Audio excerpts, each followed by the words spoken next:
Hello, it's certainly been a wet start to meteorological winter, and although there's more rain to come this week, we've definitely had the worst of it already. We've got a powerful jet stream throughout this week that's going to be driving areas of low pressure down to the northwest of the UK.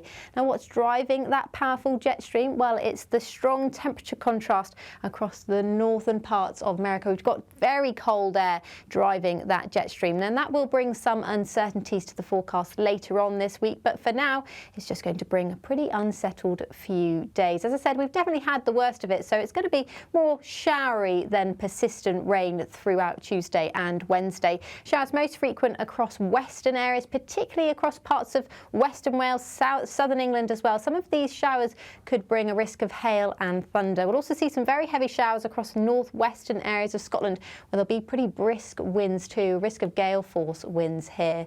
Now, temperatures tomorrow will be a degree or so lower than Monday, but with more in the way of sunshine across eastern areas and somewhat lighter winds here, it will feel a little bit more pleasant. But if you're underneath these persistent showers across the south and west, you're definitely not going to be feeling the benefit of those double digits. Into Tuesday, we hold on to that area of low pressure. We don't have as much of a feature moving through though, so we won't see as many showers, and there will be more in the way of sunshine between any showers. And clearer skies overnight on Tuesday mean it will be a chillier start on Wednesday. A touch of frost rurally under the clearest skies across north and eastern areas. Otherwise, further west, another damp start. It's particularly across western areas of Scotland through Wednesday where we'll see the most frequent showers. Again, quite strong winds as well, and some of these showers could turn to snow as they move inland towards the Grampians, for example. Still some showers across western areas of Wales, southwestern England, but for most of us we should get away with a relatively dry day, but cloud will thicken as the day goes on ahead of this next front, bringing more persistent rain into Thursday. And as there will be more sunshine, more dry weather, it will feel a little bit warmer, but still will be down in single figures for many north and eastern areas. That's around average for the time of year. Into Thursday, as I said, we've got the next front moving through. There is some uncertainty with this front because we may see a bit of a wave develop to the south of it, which could mean the rain lingers across southeastern areas through Thursday morning. So potentially a bit of a damp start here, but rain feeding into northern areas of Scotland through much of the day. And again behind it, a drier slot, but then more showers to come on Thursday. I think they'll be quite frequent on Thursday once again after a slightly drier spell on Wednesday. Plenty of cloud around. Temperatures around 9 or 10 degrees. That's about average for this time of year.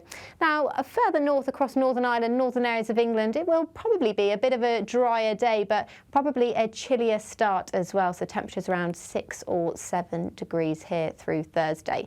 So through the week from Tuesday to Thursday, we will see a number of showers, particularly across western areas. These are the rainfall totals and how they tot up through the week. And you can see they do slowly build up. Most areas will see at least some rain through the rest of this week, but it's particularly across the west where we will see the highest totals. And although one day won't bring any exceptional rainfall alone, because we do have very saturated ground and the heavy rainfall from Monday, we could see some further travel disruption and flooding at shorter notice. So do stay tuned to our warnings throughout this week.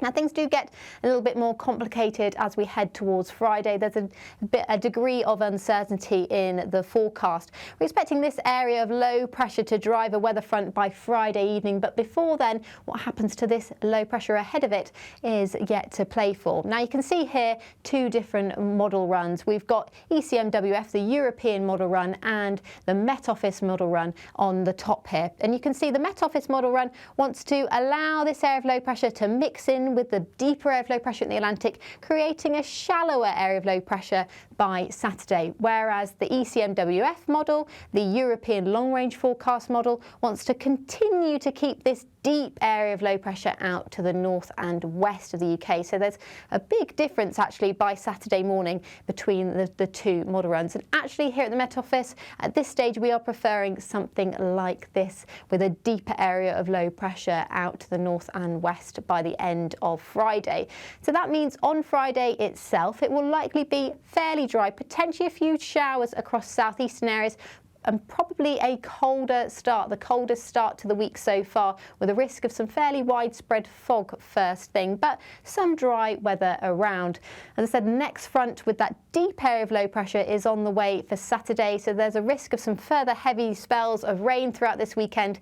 It's unfortunately staying unsettled, wet and windy, but with temperatures at average or just above, frost will be limited. And we'll be keeping a close eye on how Friday plays out throughout this week here at the Met Office, so don't ever miss a forecast and subscribe to our YouTube channel. See you again soon. Bye-bye.